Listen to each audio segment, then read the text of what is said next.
con todos. Nuestro grupo es el número 3, conformado por Eric Durán, Andrés Silva, Juan Pablo Tapia y mi persona, Cristian Mateo Calle. Presentamos el tema moradas versus mejoras a lo largo de la historia. Comencemos.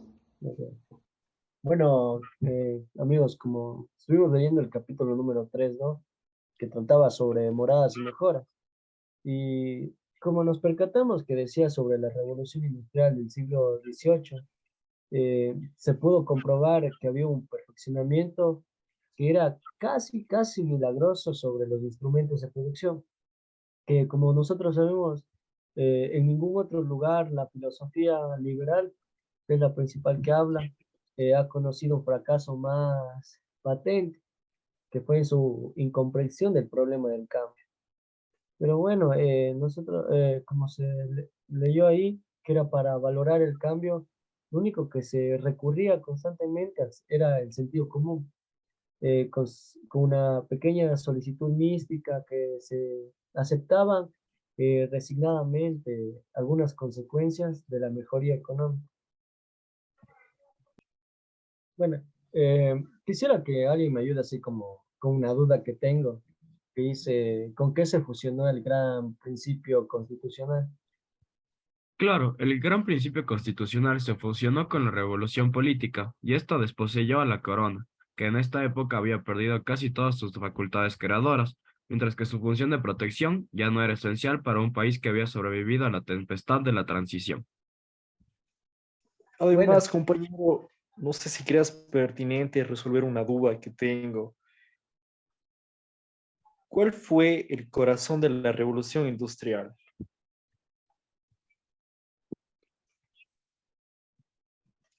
Compañero, no sé si creas pertinente resolver una duda que tengo. ¿Cuál fue el corazón de la revolución industrial? Claro, compañero, el corazón de la revolución industrial del siglo XVIII fue el perfeccionamiento casi milagroso de los instrumentos de producción. Ahora no Muchas sé si gracias. ustedes me podrían ayudar a solventar una duda a mí, que no me queda muy claro en qué constituyen los enclosures. Claro que sí, compañero. Las enclosures constituían una mejora evidente a condición de que los campos no se convirtiesen en pastos. Muchas Tal vez gracias, tienes alguna otra compañero. duda. sí, yo tengo una duda así sobre qué es lo que hacía el liberalismo económico. Claro que sí, compañero. El liberalismo económico fue incapaz de leer la historia de la revolución industrial. ¿Por qué? Porque se obstinó en juzgar los acontecimientos sociales desde una perspectiva económica. El objetivo, el evocar la triste situación en los enclosures y conversiones emitieron al pueblo. Wow, interesante.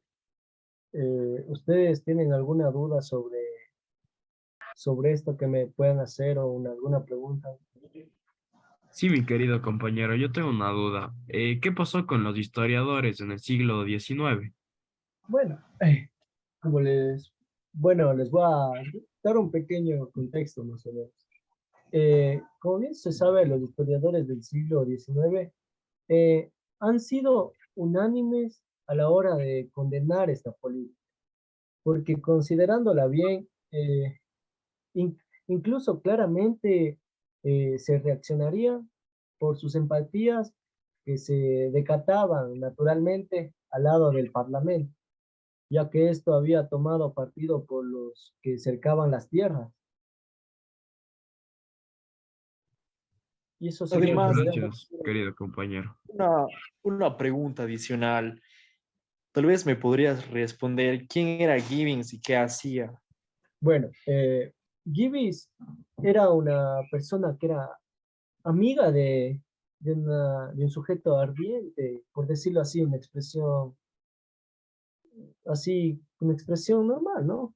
Pero por otra parte, él era parte del pueblo bajo y también él lo que había hecho había escrito una pequeña frase que me gustó mucho, que dice, estas disposiciones protectoras fueron, sin embargo, como lo son generalmente los textos de protección, perfectamente inútiles. algo claramente conciso que al principio no se podría entender muy bien, pero ya leyéndole a fondo se da el contexto claramente. Excelente explicación, compañero. Muchísimas gracias. Entendí perfecto. Gracias a ustedes, compañeros, por esta pequeña reunión y este pequeño diálogo que tuvimos aquí. Espero hayamos aclarado las dudas y que haya quedado todo en orden. Muchas gracias, muchas gracias. Nos vemos pronto. Hasta Gracias. luego. Cuídense.